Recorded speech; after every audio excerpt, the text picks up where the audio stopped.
بسم اللہ الرحمن الرحیم۔ شروع اللہ کے نام سے جو بڑا مہربان نہایت رحم والا ہے۔ آج ہم آپ کے لیے پھر قرآن کے حوالے سے دعائیں لے کر آئے ہیں۔ ویڈیو شروع کرنے سے پہلے آپ میرا چینل علی اسلامی ٹی وی کو سبسکرائب کر دو تاکہ میری ہر آنے والی نیو ویڈیو آپ کے پاس جلد سے جلد پہنچ سکے اور اچھی بات کو پھیلانا صدقہ جاریہ ہے۔ اوکے فرینڈس، ویڈیو کو شروع کرتے ہیں۔ چاند دیکھنے کی دعا۔ اللہ اکبر۔ اللہم اہلہ علینا بالامن والایمان والسلامت والاسلام والتوفیق لما تحب ربنا وترضى ربنا وربك اللہ۔ ترجمہ: اللہ سب سے بڑا ہے۔ اے اللہ، تو اسے امن، ایمان، سلامتی، اسلام اور اس چیز کو توفیق کے ساتھ جسے تو پسند کرتا ہے ہم پر طلوع فرما اے ہمارے رب، اور جس سے تو راضی ہوتا ہے اے چاند ہمارا اور تمہارا رب اللہ ہے۔ سبحان۔ روزہ افطار کرتے وقت کی دعا۔ ذهب الظمأ وابتلت العروق وسبقت الأجر إن شاء اللہ۔ ترجمہ: پیاس چلی گئی اور ریگس تر ہو گئیں، اور اگر اللہ نے چاہا تو اجر ثابت ہوگا۔ سبحان اللہ۔ اللہم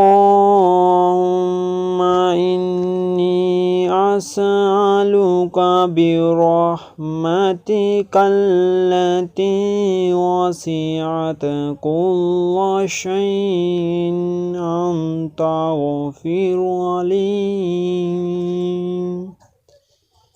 اے اللہ، بے شک میں تجھ سے تیری رحمت کے ذریعے یہ سوال کرتا ہوں جس رحمت نے ہر چیز کو گھیر رکھا ہے کہ تو مجھے بخش دے۔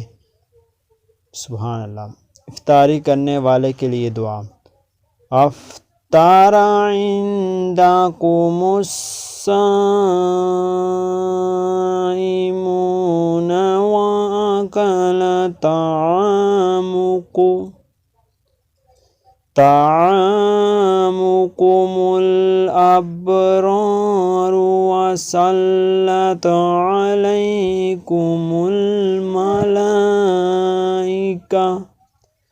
ترجمہ: روزے دار تمہارے ہاں افطار کرتے رہیں اور نیک لوگ تمہارا کھانا کھاتے رہیں، اور اللہ کے فرشتے تمہارے لیے دعائیں کرتے رہیں۔ سبحان اللہ۔ نفلی روزے میں دعوت قبول کرنے نہ والے کی دعا۔ رسول اللہ صلی اللہ علیہ وسلم کا فرمان ہے، جب تم میں سے کسی کو کھانے کی دعوت دی جائے تو اسے قبول کرنی چاہیے۔ اگر وہ روزہ دار ہو تو اسے دعا کرنی چاہیے، اور اگر وہ روزے سے نہ ہو تو اسے کھانا چاہیے۔ روزے دار کو کوئی شخص گالی دے تو وہ کیا کہے؟ انی صائم انی صائم۔ ترجمہ: بلا شبہ میں روزے سے ہوں، بلا شبہ میں روزے سے ہوں۔ سبحان اللہ، ماشاءاللہ، روزے دار کی کیا عظمت ہے۔ اسی کے ساتھ میں آپ سے اجازت لیتا ہوں۔ اللہ حافظ۔ ہمیں اپنی دعاؤں میں یاد رکھنا اور ہمارے چینل علی اسلامک ٹی وی کو سبسکرائب کر دینا تاکہ ہماری ہر آنے والی نیو ویڈیو آپ کے پاس جلد سے جلد پہنچ سکے۔ اچھی بات کو پھیلانا صدقہ جاریہ ہے۔ اوکے، اللہ حافظ۔